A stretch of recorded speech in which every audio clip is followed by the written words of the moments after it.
Olá, eu sou Lupe a Raposa e neste vídeo, Os mitos e as lendas na trilha da evolução, vamos refletir sobre a origem das nossas crenças, as histórias do ser ou seres com poderes espirituais que protagonizaram o enredo no qual as sociedades se formaram e foram construindo sua malha de conduta, as bases do relacionamento, as fórmulas de cortesia, de interdependência, de confiança entre indivíduos e grupos sociais. Ao final do vídeo, vamos ler um capítulo das Brumas de Avalon, a Senhora da Magia.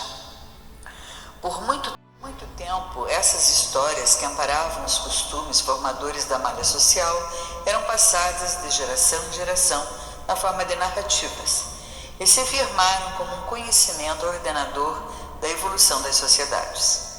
Havia, entre os seres alados dos Andes, figuras míticas que explicavam vários acontecimentos, costumes, leis, crenças, assim como acontece entre nós, seres humanos.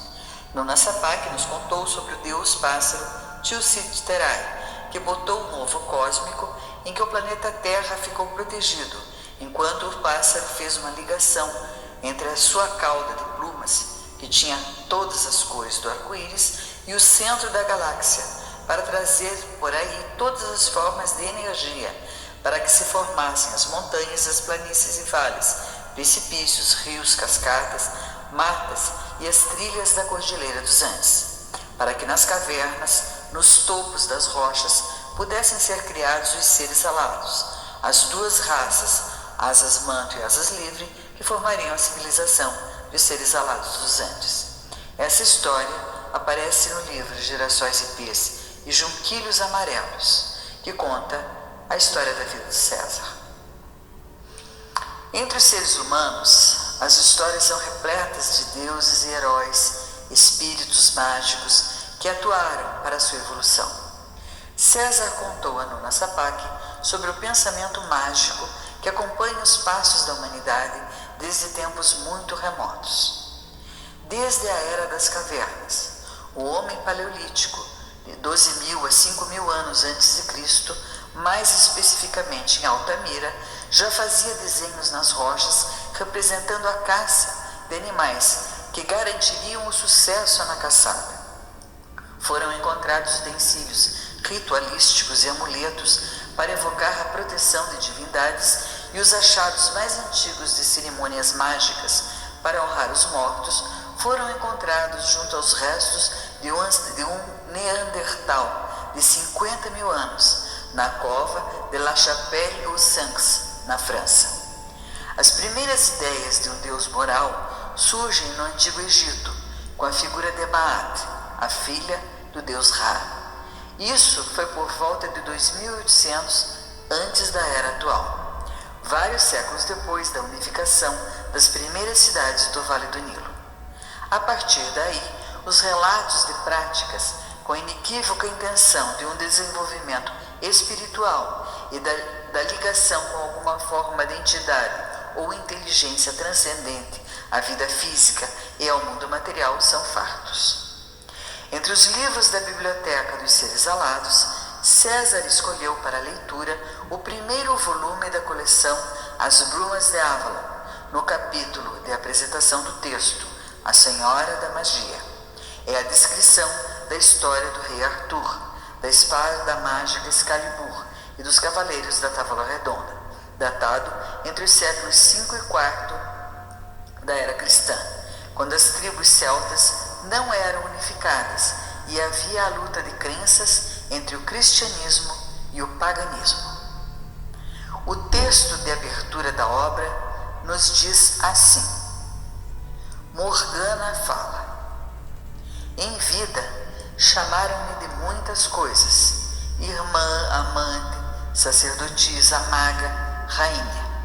Na verdade, cheguei agora a ser maga, e poderá vir um tempo em que tais coisas devam ser conhecidas. Verdadeiramente, porém, creio que os cristãos dirão a última palavra. O mundo das fadas afasta-se cada vez mais daquele em que Cristo predomina. Nada tenho contra o Cristo, apenas contra os seus sacerdotes, que enchem de injúria a grande deusa e negam o seu poder no mundo. Ou vestem-na com o manto azul da Senhora de Nazaré, que é realmente poderosa, ao seu modo. Que dizem, foi sempre virgem, mas eu pergunto, o que pode uma virgem saber das mágoas e labutas da humanidade? E agora que o mundo está mudando e Arthur, meu irmão, está morto, o povo diz que ele dorme.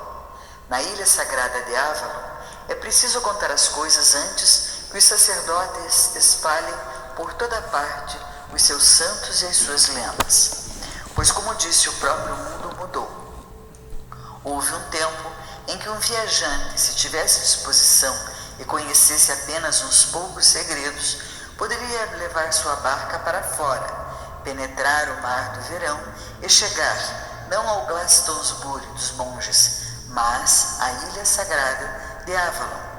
Isso porque, em tal época, os portões entre os mundos vagavam com as brumas e estavam abertos, um após o outro, ao capricho e ao desejo do viajante.